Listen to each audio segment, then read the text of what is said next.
नमस्कार, NB news देख रहे हैं आप और मैं हूं आपके साथ मुस्कान। स्वागत है आप सभी का एनबी न्यूज के स्पेशल बुलेटिन में। 5 राज्यों में विधानसभा चुनावों के नतीजे बिल्कुल साफ हो चुके हैं और इस बार के चुनाव में कई मिथक भी टूटे हैं। जनता ने 5 राज्यों में स्पष्ट जनादेश दिया है और पूर्ण बहुमत 4 राज्यों में बीजेपी और 1 में आम आदमी पार्टी को मिला है। उत्तर प्रदेश में भारतीय जनता पार्टी ने लगातार दूसरी बार प्रचंड बहुमत के साथ वापसी की है। 37 साल बाद इतिहास जो है उसको तोड़ा है और सत्ताधारी दल एक बार फिर से सीट पर कब्जा किए हैं। गोवा में बीजेपी लगातार तीसरी बार सरकार बनाने का दावा पेश कर रही है। उत्तराखंड में राज्य के गठन के बाद ऐसा पहली बार हो रहा है जब एक ही पार्टी लगातार दूसरी बार चुनाव जीतने में कामयाब रही हो।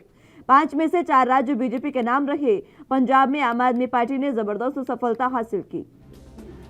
सीमावर्ती राज्य में आम आदमी पार्टी का ऐसा झाड़ू चला कि सभी दिग्गज चित हो गए और एक दशक पहले अस्तित्व में आई पार्टी दिल्ली के बाद अब तक पंजाब में सरकार बनाने जा रही है। इलेक्शन कमीशन के मुताबिक उत्तर प्रदेश के 403 सीटों में से सबसे अधिक 255 सीटों पर बीजेपी के उम्मीदवार जीतने में कामयाब रहे। 111 सीटों के साथ अखिलेश यादव की समाजवादी पार्टी दूसरे नंबर पर रही। अपना दल सोनेवाल तीसरे नंबर पर और उसे कुल 12 सीटें प्राप्त हुई है। जयंत चौधरी की राष्ट्रीय लोकदल के हिस्से में कुल 8 सीटें आई। वहीं सुहेलदेव भारतीय समाज पार्टी को 6 सीटों पर जीत मिली है। कांग्रेस और जनसत्ता दल लोकतांत्रिक के 2-2 उम्मीदवार जीते हैं। वहीं मायावती की बहुजन समाज पार्टी सिर्फ 1 सीट पर सिमट कर रह गई है। अगर वोट शेयर की बात करें तो सबसे अधिक बीजेपी को कुल 41.2% वोट हासिल हुए। समाजवादी पार्टी के मत प्रतिशत में बड़ी बढ़ोतरी हुई है और पार्टी को 32.05% मत प्राप्त हुए हैं। 12.88% मतों के साथ तीसरे नंबर पर बहुजन समाजवादी पार्टी रही और आरएलडी को 2.85 और कांग्रेस को 2.33% वोट प्राप्त हुए।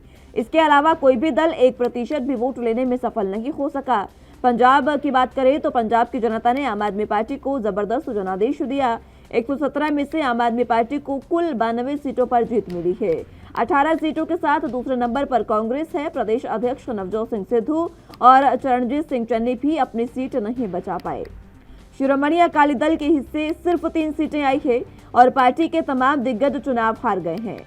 बीजेपी पंजाब में 2 सीटें जीतने में कामयाब रही। 1 सीट पर बहुजन समाज पार्टी और 1 सीट पर निर्दलीय उम्मीदवार की जीत हुई है।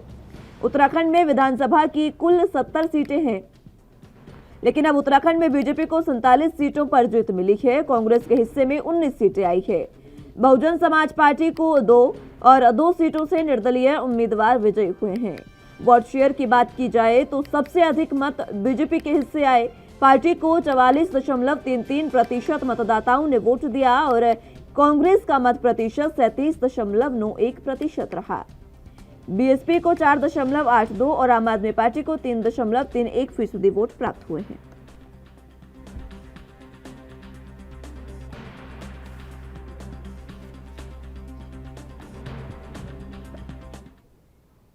तो 5 राज्यों का जो चुनावी हाल है उसी पर चर्चा की शुरुआत करते हैं और समझते हैं कि अब किस पार्टी को कितना मंथन करने की जरूरत है और क्या कुछ समीकरण आगे बन रहे हैं। तमाम गेस्ट हमारे साथ मौजूद हैं, उनका तारुफ आपसे करवा देते हैं। सर्वेश्वर पाठक जी हमारे साथ राजनीतिक विश्लेषक के तौर पर मौजूद हैं। आरबी उपाध्याय जी वरिष्ठ पत्रकार के तौर पर मौजूद हैं और प्रियल आनंद जी हमारे साथ राजनीतिक विश्लेषक के तौर पर मौजूद हैं। आप तीनों का बहुत स्वागत है एनबी न्यूज पर। सबसे पहले पाठक साहब आप के पास आना चाहूंगी। 5 राज्यों के नतीजे आ गए हैं। 4 में बीजेपी को पूर्ण बहुमत हासिल हुआ। आम आदमी पार्टी ने भी ठीक ठाक अपना पंजाब में प्रदर्शन किया। कांग्रेस का सुपड़ा पूरे तरीके से साफ हो गया है। मुस्कान जी, यह समय है बीजेपी के लोगों को खुशियां बनाने का और आम आदमी पार्टी को। कांग्रेस निरंतर गिरती आ रही है। जो बीजेपी का सपना था कांग्रेस मुक्त भारत, वो सपना पूरा कर रहे हैं। वो आम आदमी के पार्टी के सहयोग से दिल्ली में उनको हटाया, लेकिन चूक हुई बीजेपी से, आम आदमी पार्टी बैठ गई। अब पंजाब में वो वैक्यूम क्रिएट हुआ कि वहां के लोगों को एक अलग वो पार्टी चाहिए थी, अलग ऑप्शन चाहिए था और आम आदमी पार्टी के रेवड़ी के चक्कर में वो आ गए और वहां पे उन्होंने उनको लैंडस्लाइड, एक जो थंपिंग विक्ट्री बोलते हैं, वो दिया।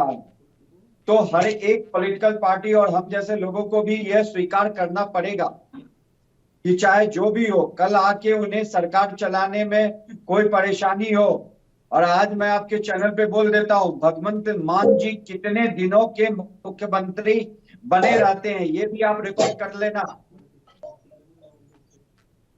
गाहे बगाए अरविंद केजरीवाल जी ही पंजाब के मुख्यमंत्री बनेंगे।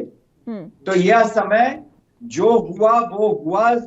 अब जिस पार्टी को विक्ट्री मिली है, अब उस पार्टी पे आपको समझना पड़ेगा कि उसने जरूर जनता की नब्ज को पकड़ा और जनता उसमें अपना विश्वास बनाई है।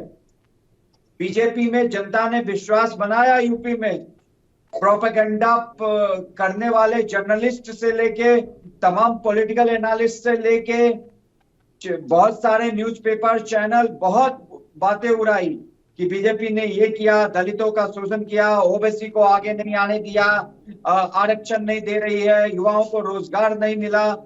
लेकिन वो अपने मुद्दे पे डटे रहे और विक्ट्री मिली उन्हें 4 राज्यों में। जहां जहां उनकी सरकारें थी वहां पे वो वापसी की। यूपी में उन्होंने इतिहास रचा। ठीक है। 1952 के बाद दूसरी बार कोई ऐसी पार्टी हुई है जो वहां पे दोबारा चुन के आई और मुख्यमंत्री बनी है। जब से उत्तराखंड का निर्माण हुआ तब से भी वहां सरकारें चेंज होती आई थी, लेकिन बीजेपी वहां पे वापस आ गई। ठीक है, चलिए मैं लौटूंगी एक बार फिर से आपके पास। उपाध्याय साहब, आपके पास आना चाहूंगी। 5 राज्यों में ये चुनाव हुए थे, जिसमें से पहले से ही 3 राज्य बीजेपी के पास थे, लेकिन 2 राज्य उस समय कांग्रेस के पास है। लेकिन कांग्रेस का सुपड़ा अब साफ हुआ और बीजेपी को एक और राज्य उनके हाथ लग गया है।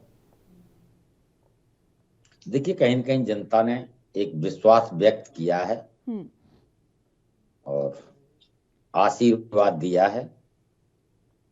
कांग्रेस की कुछ अपनी कमियां हैं, तो जनता कहीं न कहीं संशय की दृष्टि से कांग्रेस को देखती है। उसी का परिणाम है कि जो एक स्टेट था पंजाब, उससे भी हाथ धोना पड़ा। देखिए, प्रयोग वहां कांग्रेस ने किया। चन्नी दलित मुख्यमंत्री, उनको उम्मीद थी कि वो दलित वोट आएगा। ये बात अलग है कि चन्नी जी खुद दोनों सीट से हार गए। कैप्टन अमरिंदर ने पीछे जो इलेक्शन हुआ था तो अपने दम पर जीता था, मना कर दिया था अभी केंद्र से कोई नहीं आएगा, मैं खुद संभालूंगा। और कुछ समय पहले तक ऐसे सत्ता में वापसी करेंगे, कांग्रेस वहां वापसी करेगी। लेकिन सिद्धू को लाना, अमरिंदर को हटाना, और सिद्धू जी ने अमरिंदर की टांग खींची, उसके बाद फिर चन्नी जी के पीछे पड़ गए, उनकी टांग खींचने लगे। तो एक गलत मैसेज कहीं ना कहीं जनता के बीच में है। कांग्रेस आला कमान को क्या खासियत दिखी थी सिद्धू में कि सिद्धू को साधने के लिए उन्होंने सत्ता गंवा दी पंजाब की। तो कहीं ना कहीं एक गलत फैसला कांग्रेस का सिद्धू को लेके आना रहा। और देखिए, जहां तक बीजेपी का प्रश्न है, बीजेपी के संगठन का जो एक मजबूत ढांचा है उसका कोई सानी नहीं है। और देखिए, कांग्रेस का वोट बैंक शिफ्ट हो जाता है, दाएं बाएं चला जाता है। दिल्ली में देख लीजिए, कांग्रेस का वोट ही शिफ्ट हुआ आम आदमी पार्टी के पास, और पंजाब में भी बहुतायत में कांग्रेस का वोट बैंक शिफ्ट हो रहा है आम आदमी पार्टी की तरफ। बीजेपी का अपना कैडर वोट होता है, वो कहीं नहीं जाता है, वो विषम से विषम परिस्थितियों में पार्टी के साथ खड़ा रहता है। और दूसरा, देखिए, जिस तरीके से मोदी जी का एक सम्मान जनता के दिल में है, और जो कनेक्ट, देखिए, वो जब भी कोई भाषण देते हैं, रैली कर रहे होते हैं, तो जनता से सहज कनेक्ट हो जाते हैं, जनता की भाषा में बात करते हैं और अपनी बात रखने में सक्षम है वो। ठीक है। जबकि प्रभावी तरीके से अपनी बात रखते हैं। दूसरे जो नेता हैं वो कनेक्ट नहीं कर पाते और अपनी बात क्लियरली रख नहीं पाते हैं। ठीक है उपाध्याय साहब, लौटूंगी मैं इसी एक बार फिर से आपके पास। प्रियल जी आपके पास मैं आना चाहूंगी। पाठक साहब ने भी अपनी बात रखी, उपाध्याय साहब ने भी अपनी बात रखी। सवाल एक बार फिर से यही है, कांग्रेस को मंथन करने की जरूरत है, लेकिन क्या वाकई जो मंथन है उसके बाद कांग्रेस एक बार फिर से उभर सकती है? क्योंकि सबसे पुरानी राजनीतिक पार्टी कांग्रेस है और कहीं ना कहीं अब अपने खात्मे की ओर जा रही है। देखिए कुछ एक ही राज्य अब रह गए हैं कांग्रेस के पास। देखिए मुस्कान जी, बिल्कुल आपने सही बोला कि कांग्रेस काफी पुरानी पार्टी है। हमारे इतिहास को हम उठा करके अगर देखें तो फ्रीडम एक शैली जो चला था वो कहीं ना कहीं कांग्रेस के लिए बहुत ही प्रभावी रहा है। तो इन सब चीजों को कहीं ना कहीं अगर देखा जाए तो कनेक्ट अगर हम करते हैं इन सब सारी चीजों को, तो कांग्रेस के अंदर जो एक डिसिप्लिन कमेटी नहीं है अभी तक और ना दिख रही है, ना तो वो अपने आवाम से कनेक्ट कर पा रहे हैं, ना तो वो उनकी मसलों को समझ पा रहे हैं, ना तो अब उनकी जो एक जमीनी स्तर पे उनको एक काम करना चाहिए वो भी नहीं कर पा रहे हैं। वो तो कहीं ना कहीं जो अन्य दल है वो इस चीज का कहीं ना कहीं एक फायदा उठा रहे हैं। और कहीं ना कहीं मुझे लगता है कि कांग्रेस को अपनी जो राजनीतिक शैली है और जो एक राजनीतिक उनका जो एक कंप्लीट प्रोपेगेंडा है, उनको कहीं ना कहीं उनको चेंज करना होगा। उनको नए चेहरे की जरूरत है। कहीं ना कहीं उनको अब एक ओपन अप होकर के आना पड़ेगा, ताकि कांग्रेस के अंदर जितने भी आप देखें कि जितने भी राजनेता हैं या राजनीतिज्ञ लोग बैठे हुए हैं, वो कहीं ना कहीं बहुत ही ज्यादा अपने एज के एक्सपीरियंस में बहुत ज्यादा है। लेकिन आज हमारी जनता कोई ना कोई एक यंगस्टर चाहिए जिनसे वो रूबरू हो सके, अपनी बातें रख सके। तो बहुत सारे तथ्य है जिसपे बीजेपी का जो रूट है वो एक मोनोपोली स्टंट है उनका, और एक कंसिस्टेंसी के हिसाब से वो अपने जनता की बात समझ रहे हैं और उस चीज के हिसाब से अपने को प्रस्तुत कर रहे हैं, जिससे जनता भी उस चीज से एक जो आदान प्रदान का भाव होता है वो कहीं ना कहीं आ रहा है। और यही एक रीजन है कि आप देखें तो हर राज्य में बीजेपी का जो डंका आज बज रहा है वो सिर्फ कार्यशैली की वजह से बज रहा है। ठीक है, बीजेपी का डंका बीजेपी की कार्यशैली की वजह से बज रहा है, उनकी विचारधारा की वजह से वो लगातार बढ़ती जा रही है। लेकिन पाठक साहब, आम आदमी पार्टी को भी देखिए कम आंकना सही नहीं होगा। फिलहाल आम आदमी पार्टी के पास अभी लॉ एंड ऑर्डर नहीं है, क्योंकि दिल्ली में उनकी सरकार है और दिल्ली में जो लॉ एंड ऑर्डर है, कानून व्यवस्था है, वो बीजेपी के पास है, केंद्र सरकार के पास है। और अभी तक उस पार्टी ने लॉ एंड ऑर्डर की कोई व्यवस्था नहीं संभाली है। लेकिन अब एक बार अचानक से, मतलब तुरंत उनकी जो सरकार है वो बॉर्डर स्टेट में आ जाना, पंजाब बॉर्डर लगता है, पंजाब से अलग अलग बॉर्डर लगते हैं, बॉर्डर स्टेट में उनकी सरकार आ जाना, क्या वाकई जनता का ये सही संदेश है? अब कानून व्यवस्था, लॉ एंड ऑर्डर जब उनके हाथ में है, तो क्या आम आदमी पार्टी पूर्ण तरीके से संभाल पाएगी इसे? देखिए मुस्कान जी, यही सबसे बड़ी विडंबना है भारतवर्ष की, कि भारतवर्ष के दो ऐसे राज्य। साहब मैं जवाब लूंगी इस सवाल पर आपका, लेकिन उससे पहले वक्त एक छोटे से ब्रेक का है, फौरन हाजिर होंगे।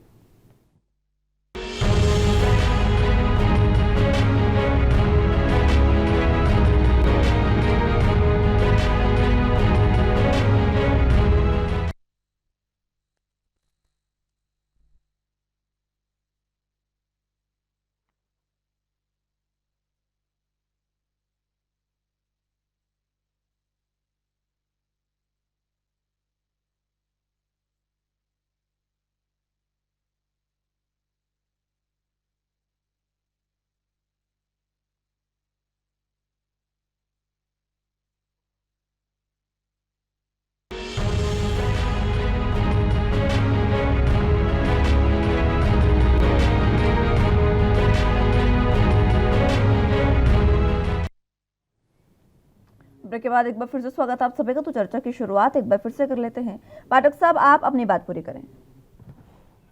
मुस्कान जी, देखिए ये भारतवर्ष का बहुत बड़ी विडंबना है कि दो बॉर्डर स्टेट ऐसे हैं जहां पे ऐसी सरकार है कि वो तुष्टीकरण की उस राजनीति में विश्वास रखती है। एक बंगाल और अब पंजाब में ऐसे लोग के पास सत्ता आ गई है जिसके पे विश्वास नहीं किया जा सकता।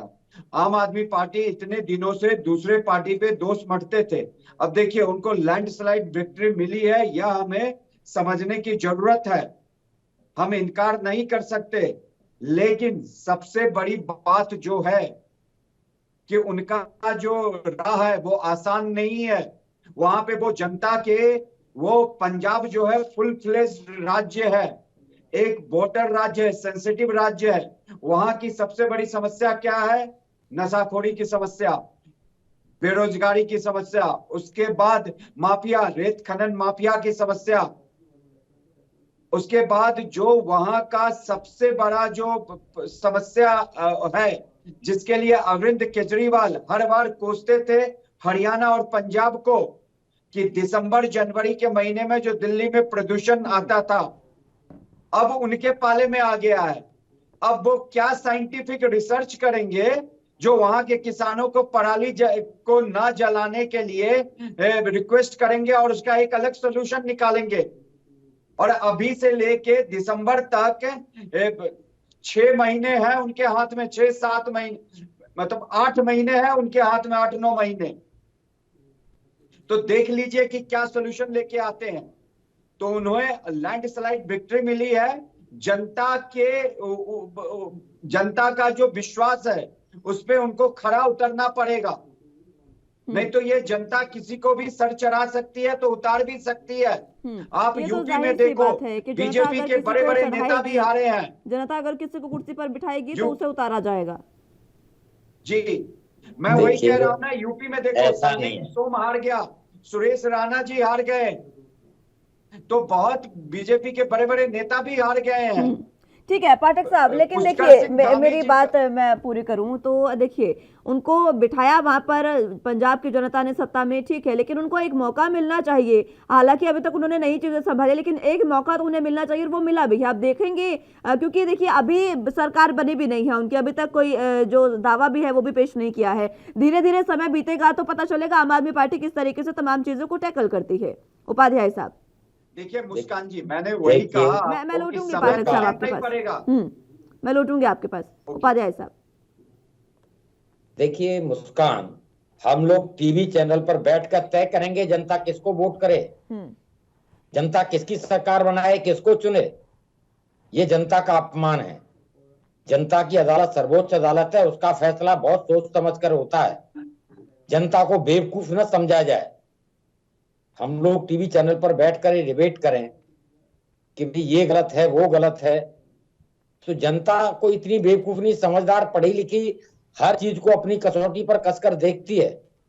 और जहां तक आम आदमी पार्टी का प्रश्न है, बम्पर बहुमत वहां की जनता ने दिया है। और केजरीवाल कोई बिना पढ़ा लिखा जाहिल गवार आदमी नहीं है, पढ़ा लिखा समझदार व्यक्तित्व है और मौका जनता ने दिया है। वो अपने आप को प्रूव करने की कोशिश करेंगे। और देखिए उनके पास एक मॉडल था, वो दिल्ली मॉडल की बात करते हैं। दूसरी पार्टी के पास कोई मॉडल है जो ये बता सके कि भी हम इतने स्टेट में गवर्नमेंट चला रहे हैं और इस स्टेट की गवर्नमेंट का मॉडल हमारे पास है, हम ऐसे गुड गवर्नेंस देंगे, हम ऐसे शिक्षा को सुधारेंगे, ऐसे स्वास्थ्य के क्षेत्र में क्रांतिकारी परिवर्तन लाएंगे। है किसी के पास? नहीं है, नहीं है। क्या क्या क्या आज नहीं दिल्ली है? के बराबर के स्टेट में देख लेता हूं मैं, दिल्ली के सराउंडिंग में चले जाते हैं हम, उत्तर प्रदेश में स्कूलों के क्या हालात हैं, अस्पतालों में दवाएं मिलती हैं, डॉक्टर होता है, शिक्षा के जो हालात हैं वो किसी से छुपे नहीं है। अस्पतालों के जो हालात हैं, इलाज कराने के लिए दिल्ली भागना पड़ता है। क्यों?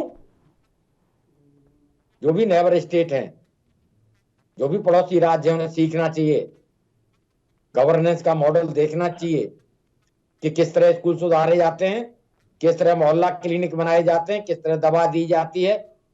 तो स्वास्थ्य और शिक्षा के क्षेत्र में काम हुआ है। और जो आम आदमी है, गरीब आदमी, उसको पानी और बिजली, महिलाओं को बस में यात्रा फ्री। मैं तो मानता कि कोई दूसरा स्टेट भी उसका अनुसरण करता, ट्रेन की यात्रा भी फ्री कर देता, गरीब आदमी दाएं बाएं घूम के आ जाता कहीं। तो देखिए हर पार्टी का अपना एक मॉडल होता है और उसी मॉडल पर वो अपनी बात जनता के सामने रखती है और फिर जनता कंपैरिजन करती है। मान लीजिए पंजाब की बात करूं मैं, तो पंजाब में अकाली दल, कांग्रेस, बीजेपी, कौन सा दल वहां पर नहीं था? सत्ता में किसने सत्ता का सुख नहीं भोगा? जनता कहां? जनता को क्या मिला? देखिए, यह हकीकत है कि एक राजनीतिक एमएलए एमपी एक बार अगर एमएलए एमपी हो जाता है तो अपनी 7 पुस्तकों का इंतजाम कर लेता है, इतना पैसा कमा लेता है। ठीक है। और राजनीति और भ्रष्टाचार एक दूसरे के पूरक है। ठीक है उपाध्याय साहब, मैं लौटूंगी एक बार फिर से आपके पास। आपकी बातों पर प्रियल जी, उपाध्याय साहब की बातों पर आपकी मैं राय लेना चाहूंगी, क्योंकि उन्होंने कहा देखिए आम आदमी पार्टी के पास है दिल्ली मॉडल, लेकिन गवर्नेंस का मॉडल और बाकी जो चीजें हैं, सुधार की व्यवस्था है, दूसरी पार्टियां कोई मॉडल नहीं दे पा रही है। कांग्रेस की बात करें, छत्तीसगढ़ मॉडल पर कांग्रेस ने चुनाव लड़ा, लेकिन जनता ने उनको किसी भी तरीके से उन पर विश्वास नहीं जताया और कांग्रेस जो है वो अब पूरे तरीके से किनारा कांग्रेस का कर दिया गया है। बीजेपी की बात करें, हालांकि बीजेपी को प्रचंड बहुमत हासिल हुआ है कई राज्यों में, लेकिन उत्तर प्रदेश की बात करें तो बीजेपी की 50 सीटें कम हुई है। सबसे बड़े राज्य में अगर आपकी 50 सीटें कम हो रही है तो कहीं ना कहीं जनता के मन में कुछ तो खटास होगी आपके लिए, जो आपकी 50 सीटें कम हुई। मुस्कान जी, देखिए क्या है कि अभी तक बीजेपी और कांग्रेस की जो एक टक्कर चल रही थी या हमें देखने को मिल रही थी इस राजनीतिक में, कहीं ना कहीं अब वो प्लेस कांग्रेस की तरफ से आम आदमी पार्टी आने वाले हैं।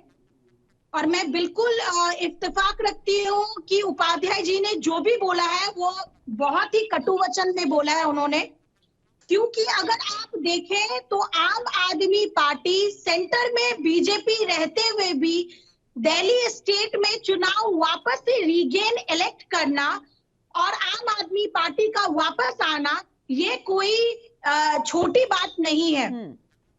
रही बात कहीं ना कहीं पंजाब के अंदर, तो ये भी हमें देखने को मिल सकता है, जैसा आम आदमी पार्टी ने आज पंजाब के अंदर झाड़ू अभियान चालू करके बहुत सारी चीजों को, बहुत सारे वरिष्ठ नेताओं को कहीं ना कहीं धूल के अंदर डाल दिया है। तो कहीं ना कहीं ये भी हो सकता है कि कृषि।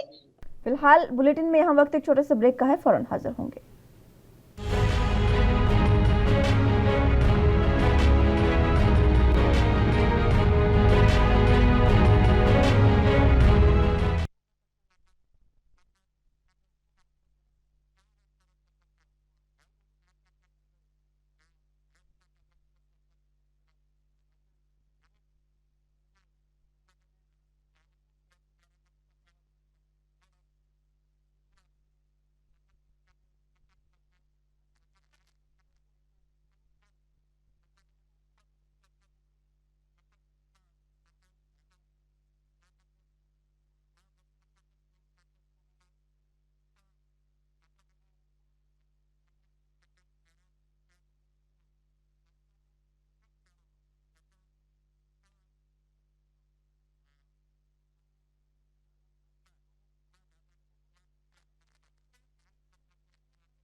ब्रेक के बाद एक बार फिर से स्वागत है आप सभी का। तो चलिए चर्चा की शुरुआत एक बार फिर से कर लेते हैं और विश्लेषण कर रहे हैं कि आखिर किस पार्टी को कहां मंथन की जरूरत है। प्रियल आनंद जी, आप अपनी बात पूरी करें। देखिए मुस्कान जी, जैसा मैंने आपको बताया कि कहीं ना कहीं बीजेपी को अब टक्कर देने के लिए जो एक कांग्रेस का हम रुख देख रहे थे वो बहुत ही ज्यादा डिग्रेड हो चुका है और कहीं ना कहीं उस चीज का प्लेस आम आदमी पार्टी आने वाले चंद सालों में लेने वाली है और ऑलमोस्ट ले चुकी है। बिहार, पंजाब जैसे बहुत ही बड़े एक स्टेट को संभालना अपने में ही एक सराहनीय है और कहीं ना कहीं ये सारी चीजें भी हमें देखनी होंगी। कहीं ना कहीं आगे कृषियों के बीच में जो एक तालमेल होने वाली है आम आदमी पार्टी और किसानों के बीच में, वो भी एक रोमांचक देखने को मिल सकता है। और बहुत सारी चीजों पे ये भी एक नए कानून भी मिल सकते हैं हमें, और भी बहुत सारी ऐसी चीजें हैं जिसके लिए जो पंजाब और हरियाणा में हमें नहीं देखने को मिला था, वो शायद आम आदमी पार्टी आने के बाद कहीं ना कहीं वो चीजें सुनिश्चित हो सकती है। तो ये भी अपने में बहुत बड़ी बात है कि पंजाब में इतने बड़े दल, कांग्रेस के इतने दिग्गज नेताओं को धूल चटा देने के बाद आज आम आदमी पार्टी वहां पे राज्य कर रही है। तो कहीं ना कहीं आम आदमी पार्टी के अंदर भी बहुत सारी राजनीतिक शैलियां और अपने टीम के बीच में एक बहुत बड़ी डिसिप्लिनरी कमेटी फॉर्म की जा रही है। ठीक है पाठक साहब, देखिए दोनों ही उपाध्याय साहब और प्रियल जी ने दोनों ये बात तो मानी है कि आम आदमी पार्टी जो है वो अब कहीं ना कहीं उभर रही है मुख्य विपक्षी दल के रूप में। जिस तरीके से समाजवादी पार्टी ने उत्तर प्रदेश में प्रदर्शन किया, उसके बाद उसी प्रदर्शन में और कांग्रेस के बराबरी में कह सकते हैं कि आम आदमी पार्टी कुछ समय में जगह ले लेगी, प्रियल जी ने भी कहा और उपाध्याय साहब ने भी। और देखिए नई पार्टी बेशक है, ज्यादा एक्सपीरियंस नहीं है, लेकिन मौका तो देना होगा उन्हें। नई पार्टी जो है, यूं कहिए कि बीजेपी भी एक समय में नई पार्टी थी, कांग्रेस भी एक समय में नई पार्टी थी, मौका तो दोनों को मिला ना।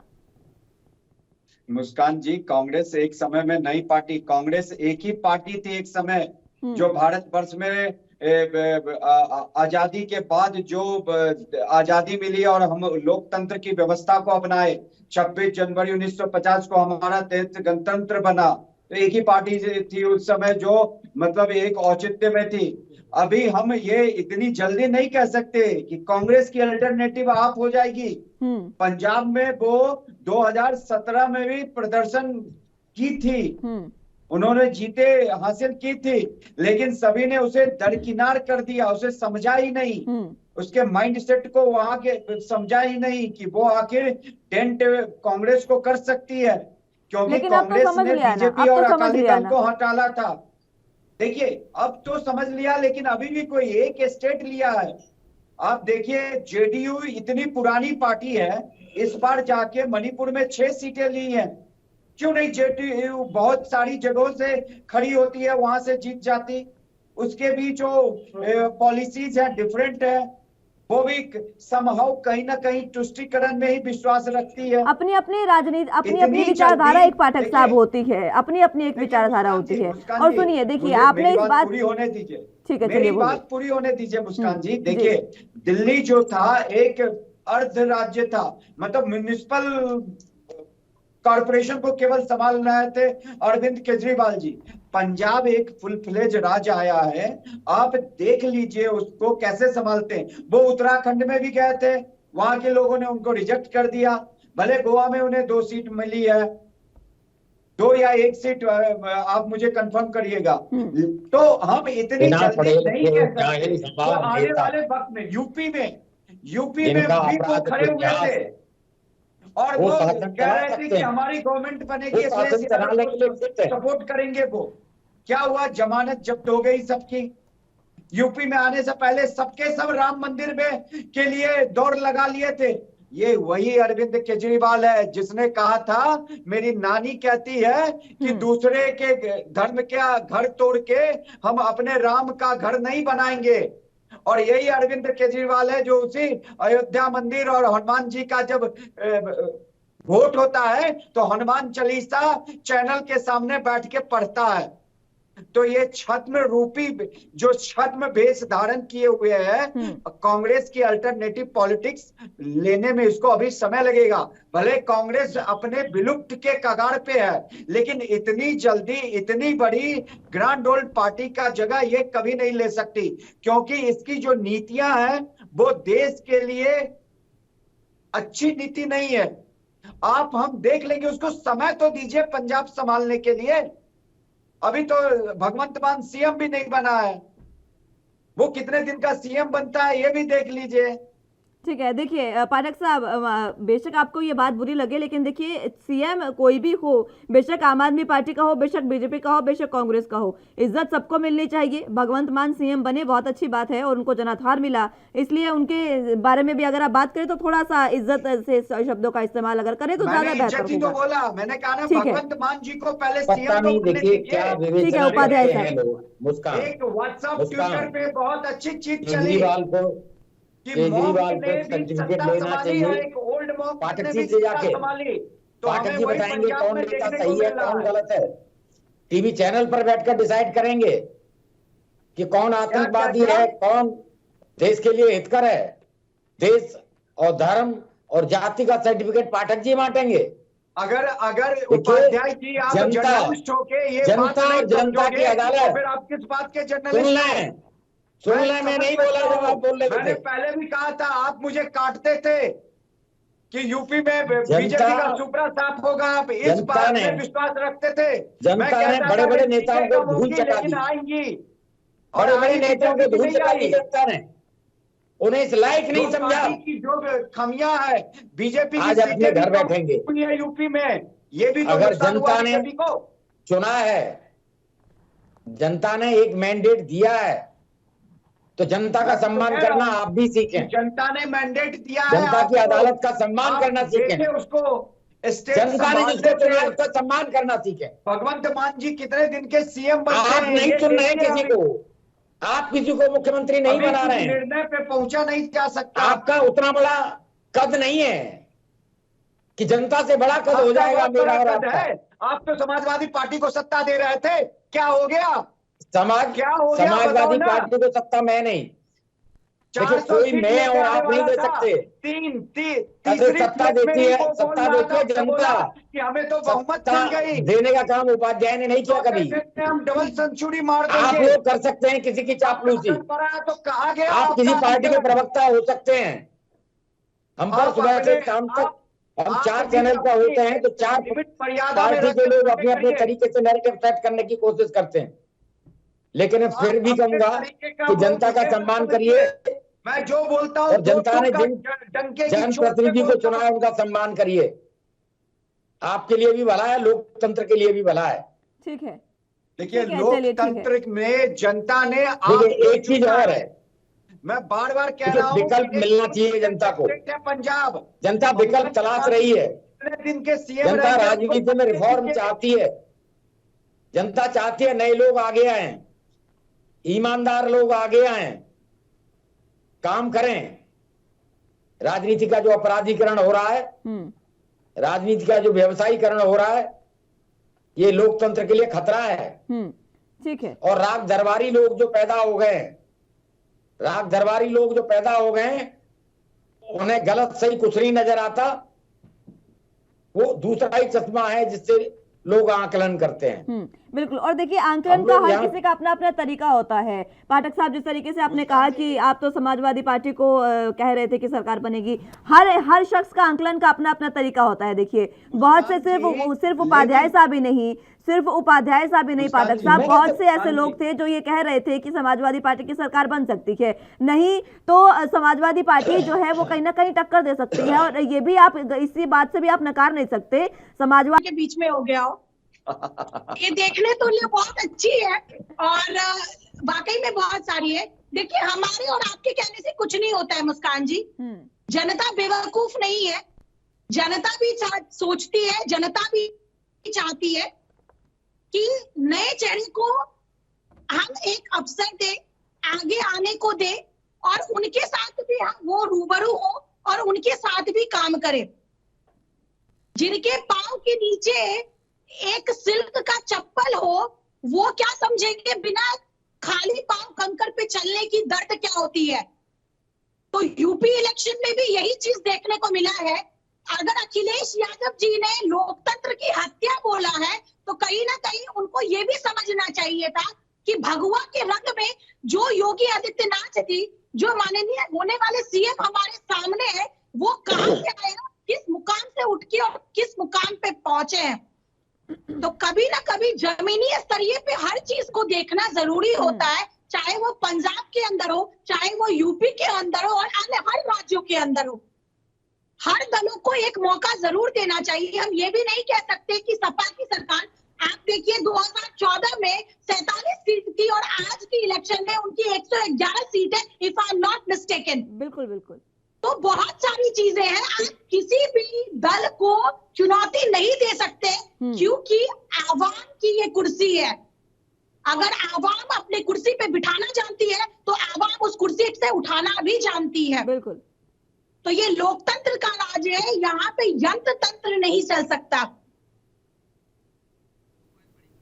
चलिए ठीक है पाठक साहब, मैं लौटूंगी आपके पास और इन्हीं सवालों का जवाब लूंगी। लोग किससे कर लेते हैं। बहरहाल ममता बनर्जी ने भी एक बार फिर से ये बात कह दी है पाठक साहब कि विपक्ष को एकजुट होने की जरूरत है। इस पर भी चलिए छोटी सी प्रतिक्रिया आप दे दीजिएगा और आप उस सवाल पर जो कहना चाह रहे थे वो भी जरूर बताइएगा कि जिस तरीके से हर शख्स का अपना एक आंकलन करने का तरीका होता है और प्रियल जी ने भी इस बात को नकारा नहीं है कि किसी भी दल को आप छोटा या बड़ा नहीं समझ सकते हैं। आज बीजेपी बड़ी पार्टी के रूप में उभरी है, लेकिन हो सकता है कि बीजेपी को कहीं ना कहीं पटखनी खानी पड़े। कुछ भी नहीं कहा जा सकता, लोकतंत्र में कुछ भी हो सकता है। मुस्कान जी, आपने जो लास्ट बातें बोली कि लोकतंत्र में कुछ भी हो सकता है, वो अभी देखने को मिल गया। अमरिंदर सिंह जैसे आदमी हारे हैं, बिल्कुल। प्रकाश सिंह बादल जैसे आदमी हारे हैं, केशव प्रसाद मौर्य जैसे आदमी भी हारे हैं। कौन? केशव प्रसाद मौर्य जैसे आदमी भी हारे की बात मरिए, वो नेवले की बात छोड़िए। वो नेवले किस कोने में या किस नाली में घुसा है, मैं उसकी स्वामी बात प्रसाद छोड़िए। मौर्य की बात नहीं कर रही हूँ, मैं डिप्टी सीएम केशव प्रसाद मौर्य की बात कर रही हूँ। मैं तो स्वामी प्रसाद मौर्य की बात कर रहा हूँ। धामी जी भी हार गए। तो लोकतंत्र में कुछ भी हो सकता है। पश्चिमी यूपी में बीजेपी के फेस थे संगीत और राणा जी, वो मिनिस्टर थे, वो भी चुनाव हार गए। तो लोकतंत्र में कुछ भी हो सकता है। मैंने ये कभी नहीं कहा कि आम आदमी पार्टी छोटी पार्टी है या है। मैंने कहा कि आम आदमी पार्टी को थंपिंग मेजोरिटी मिली है पंजाब में, हमें उसको समय देना चाहिए। पंजाब एक फुल फ्लेज स्टेट है। आम आदमी पार्टी जो पंजाब पे आरोप लगाती थी, अब उसको खुद ही भुगतना पड़ेगा। दिसंबर जनवरी में वो माहौल हम देखेंगे। क्या पता माहौल चेंज कर दे आम आदमी पार्टी, क्या पता माहौल चेंज कर दे, कुछ भी कर सकती है। मुस्कान जी, वही तो बात बोल रहा हूं ना कि वो सारी कठिनाइयां, उसकी राह आसान नहीं है, वो सब उनको करना पड़ेगा और हमें उसको समय देना चाहिए। भले भगवंत मान जी सीएम पद की शपथ कर ले और वो अगले कितने दिनों तक सीएम रहेंगे स्टेट का, लेकिन उनको समय देना चाहिए। दूसरी बात, देखिए जनता ने दे ही दिया। मैं लौटूंगी पाठक साहब, मैं लौटूंगी। देखिए 5 साल के लिए जनता ने आपको पंजाब में बिठाया है, उसी तरह बीजेपी को जनता ने 4 राज्यों में 5 साल के लिए सुरक्षित कर दिया। बीजेपी सुरक्षा का जो मुद्दा उठाती थी, महिलाओं की सुरक्षा, प्रदेश के लोगों की सुरक्षा, तो वहां के प्रदेश के लोगों ने उसे 5 साल के लिए सुरक्षित कर दिया है। दूसरा सवाल आपने मुझसे पूछा टीएमसी के बारे में। अब देखिए ममता बनर्जी खींच तो होगी ना, वो गोवा में बड़े दमखम के साथ आई थी, कांग्रेस के लोगों को तोड़ा था, अपने में मिलाया था। जितने जितने वो 0 पे आ गई, 0 पे आ गई, एक भी सीट उनको गोवा में नहीं मिली। यूपी में छलांग लगा के आई थी ममता बनर्जी जी और अखिलेश जी के लिए प्रचार किया, लेकिन उनका बेचारा अखिलेश हार गया चुनाव। उनमें सीट की बढ़ोतरी हुई है, वो एक अलग बात है। ऐसे तो बीजेपी भी बंगाल इलेक्शन में 4 से 74-72 का आंकड़ा छुआ था और वहां पे आप बीजेपी को क्रेडिट नहीं देते हैं कोई पार्टी, क्योंकि वहां पे लेफ्ट खत्म, कांग्रेस मुक्त बंगाल और बीजेपी आ गई विपक्ष में। तो आप इस चीज को समझिए, ममता बनर्जी जी थर्ड फ्रंट का फिर से सपना और थर्ड फ्रंट की फिर से आगाज हो गई और वो सपना देख रही हैं प्राइम मिनिस्टर बनने का।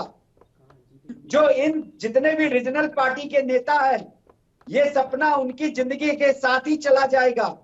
वो समय एक था जब आईपी इंद्र कुमार गुजराल जी, देव गौड़ा जी, चंद्रशेखर जी ये प्रधानमंत्री बन गए थे आप भारत ना के। बताएं कि ये सपना उनके साथ चला जाएगा या नहीं चला जाएगा। अभी उम्र है उनकी और भगवान हर किसी शख्स की उम्र लंबी करे, यही दुआ है। ठीक है, इस तरीके की बातें शोभा नहीं देती है, इस तरीके की बातें शोभा नहीं देती है पाठक साहब। और उपाध्याय साहब देखिए, मैं पाठक साहब की भाषा में अगर बोलूं, मैं सवाल आपसे पूछूं एक बार छोटा सा।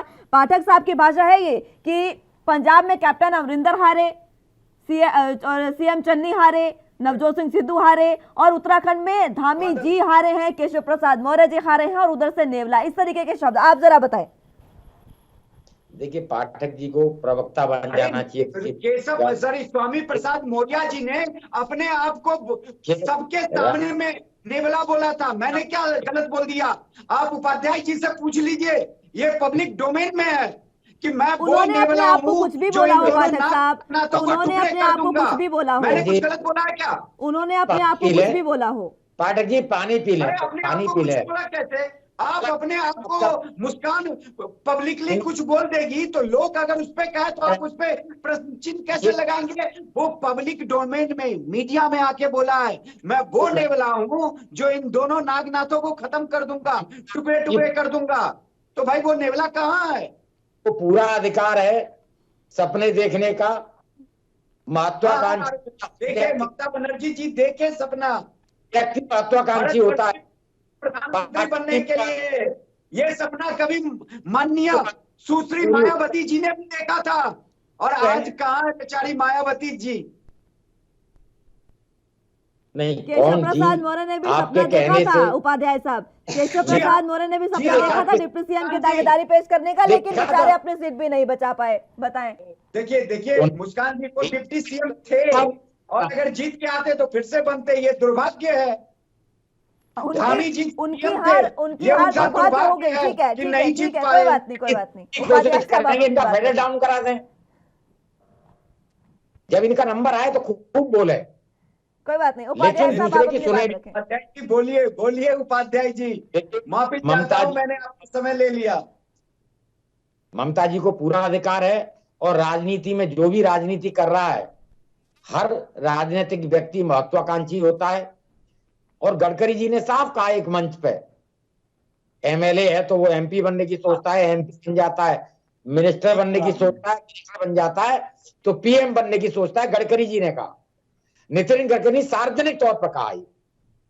तो महत्वाकांक्षी होना कोई पाप तो नहीं है। आप कह रहे हैं कि नहीं, वो नहीं, उनका ख्वाब रह जाएगा। क्या मोदी जी ने कभी सोचा था कि मैं प्रधानमंत्री बन जाऊंगा? नहीं। समय है, कब किसका सितारा कहां बुलंद हो जाए कुछ नहीं कह सकते। मैंने देखा है, लोग अर्थ से फर्श से और फर्श से अर्थ पर गए हैं, और आपने भी देखा अभी अभी भी कैप्टन अमरिंदर, बादल, क्या क्या लोग नहीं थे, जनता ने नकार दिया। जो आप कह रहे हैं नए व्यक्ति को चांस दिया, कुछ दिखा जनता को, और तभी जनता इतनी मूर्ख नहीं होती। मैं फिर यही कहूंगा, वो आंकलन करती है। केजरीवाल को आतंकवादी बोला गया, भाई ये तो आतंकवादी है, ये तो बाहर का आदमी है, लेकिन न जनता ने उन्हें बाहर का आदमी माना, न जनता ने आतंकवादी माना, और जनता ने अपना विश्वास व्यक्त किया है। और जनमत के आगे नतमस्तक होना लोकतंत्र में हम सबका कर्तव्य है। बिल्कुल। हमारी जाति दुश्मनी किसी से नहीं। हम लोग चाहे वो पैनलिस्ट हैं या जर्नलिस्ट हैं, हम किसी पार्टी के प्रवक्ता नहीं हैं। हम राग दरबारी नहीं गाते। हम जनता के बीच में जो हमें महसूस होता है, हम उसको आवाज देने की कोशिश करते हैं। ठीक है। देखिए, कांग्रेस वहां अच्छा कर सकती थी। कांग्रेस से मिसमैनेजमेंट हुआ है और उसे स्वीकारना चाहिए। और सिद्धू को आने के बाद कांग्रेस की सारी चीजें खराब हुई हैं, इसे भी नहीं नकारा जा सकता। और देखिए, हार जीत सिक्के के दो पहलू हैं। कि बीजेपी ने 2 सीट से भी अपनी उपस्थिति दर्ज कराई है, और 2 सीट से कोई सोचेगा कि भाई यहां तक आएगी। एक बार कांग्रेस वर्सेज अदर्स होता था, आज बीजेपी वर्सेज अदर्स है। सारी पॉलिटिकल पार्टियां एक तरफ हैं, बीजेपी एक तरफ खड़ी है और मजबूती से खड़ी है। तो एक विचारधारा है, और जनता का प्यार, जनता का प्यार, जनता का आशीर्वाद अदने से नेता को बहुत बड़ा नेता बना देता है। बिल्कुल ठीक है उपाध्याय साहब, मैं लौटूंगी आपके पास एक बार फिर से। अप्रियल जी, मैं लौटूंगी पाठक साहब। अप्रियल जी आपके पास आना चाहूंगी। पाठक जी की बातों पर मैं अब आपकी प्रतिक्रिया चाहूंगी। देखिए, दो बातें उन्होंने कही है। सीएम धामी की खैर मैं अब जिक्र नहीं करूंगी। उन्होंने जिस तरीके से कहा कि सीएम चरणजीत सिंह चन्नी, कैप्टन अमरिंदर सिंह और नवजोत सिंह सिद्धू, इनका हारना जनता का जनादेश है, लेकिन केशव प्रसाद मौर्य हारे तो वो दुर्भाग्य से हारे। नहीं, दुर्भाग्य देखिए सबके लिए है मुस्कान इसी जी। शब्द का इस्तेमाल किया पाठक जी जनता आपने। का जनादेश सभी जनता ने जनादेश किया, केशव प्रसाद मौर्य के लिए भी है। मैंने आपको बोला ना, संगीत सोम का भी नाम लिया, सुरेश राणा का भी नाम लिया। ठीक है, चलिए मैं प्रियल जी की प्रतिक्रिया पाठक चाहूंगी। जी, हम एक न्यूज चैनल पे बैठे हैं, हमारे अगर तर्क वितर्क चल रहे हो तो बातों से चलनी चाहिए। अब आप हमारा भी टाइम ले लेंगे तो राजनीतिक में और राजनीतिक विश्लेषण में क्या अंतर रह जाएगा। नहीं, आप बोलिए प्लीज। रही बात मुस्कान जी, पाठक जी के बातों पे मैं अब क्या बोलूं। पाठक जी ने वो दूरदृष्टि कोण पाठक जी ने लगा रखा है अपने सबकॉन्शियस माइंड में कि शायद हम और आप उतने दूर तक ना देख सके, या फिर हम उतने दूरदर्शित नहीं है कि ममता दीदी आप रहेंगी या जाएंगी। खैर ये तो अलग बात है कि वो रहेंगी या जाएंगी, लेकिन एक औरत, ये भी सराहनीय है कि एक औरत ने पूरे एक स्टेट को संभाल रखा है और लोगों को खदेड़ के अपने खिलाफ कर रखा है। ये बहुत बड़ी बात है। बिल्कुल, लोकतंत्र के अंदर ये एक बहुत सीख देने वाली बात है। और कहीं ना कहीं मैं इस बात से बिल्कुल सामर्थ्य रखती हूँ कि वो एक ऐसी पर्सनालिटी है कि कहीं ना कहीं दावेदारी के रूप में अगर वो अपोजिट दल में खड़ी है तो कहीं ना कहीं राजनीति में एक रोमांच देखने का जो मजा है वो आना बहुत जरूरी है। लोकतंत्र के अंदर अगर सिर्फ भाजपा का एक डिक्टेटरशिप भी चलता रहे तो वो भी कहीं अच्छी बात नहीं है। हम ये भी नहीं नकार सकते कि आम आदमी पार्टी ने किस तरीके से वरिष्ठ नेताओं को धूल चटाया है।